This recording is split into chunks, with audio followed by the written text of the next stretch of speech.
AITA for not wanting to forgive my parents who used to be amazing because of one mistake they made in the past. I'm 21 now, but this story starts a few years back. Growing up, I thought my parents were perfect.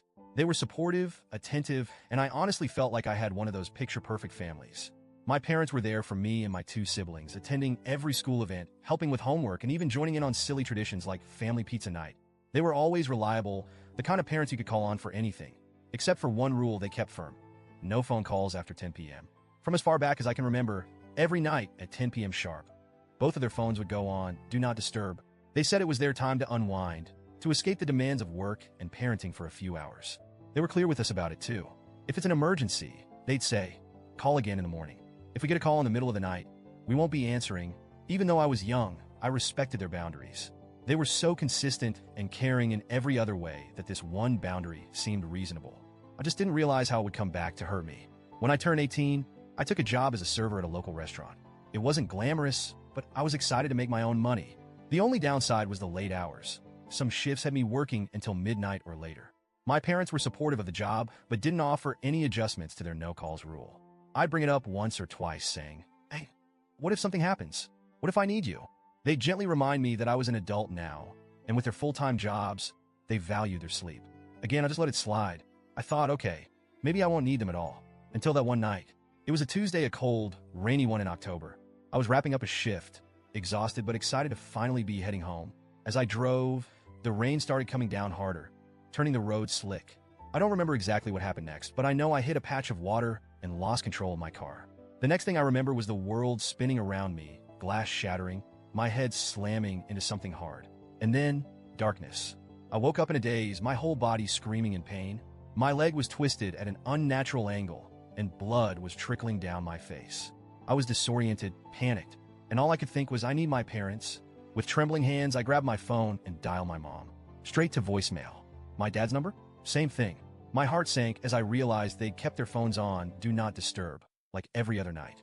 Desperation took over, and I called them over and over, hoping that, just this once, they'd feel something, anything, and pick up.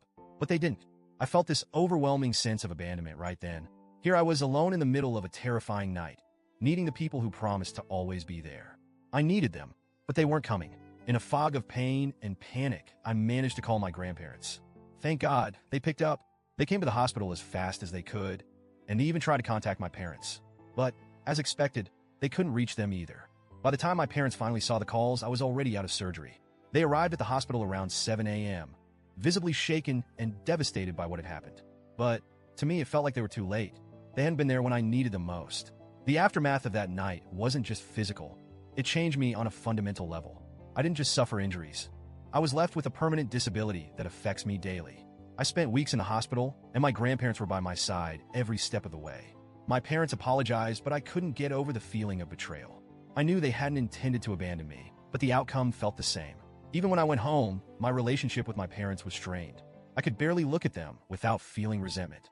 They tried to make amends by offering to drive me to physical therapy and doctor's appointments, but I refused their help. I leaned on my grandparents instead, who continued to be there for me.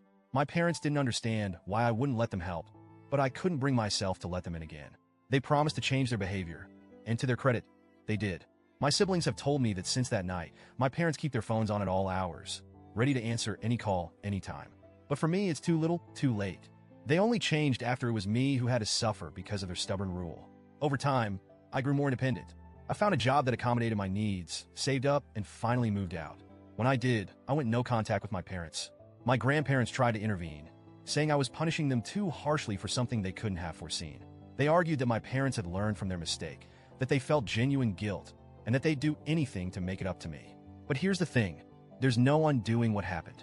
That night is seared into my memory as one of the most traumatic moments of my life. And I went through it alone because they weren't there. It's not something I can easily forgive, even if they've done everything right since then. I know they're sorry, and I know they've changed. But part of me feels like I'm still the abandoned girl in that wrecked car, alone and terrified, while the two people I depended on were peacefully asleep. I know my decision to go no contact has hurt my grandparents, and I feel guilty about that. They've been my rock, and I hate disappointing them. But they don't understand what it's like to feel so utterly alone and abandoned by the people who are supposed to love you unconditionally. And as much as I appreciate their loyalty to my parents, I can't just forgive and forget when I'm the one living with the aftermath of that night. So, Reddit, AITA for refusing to forgive my parents for this one mistake?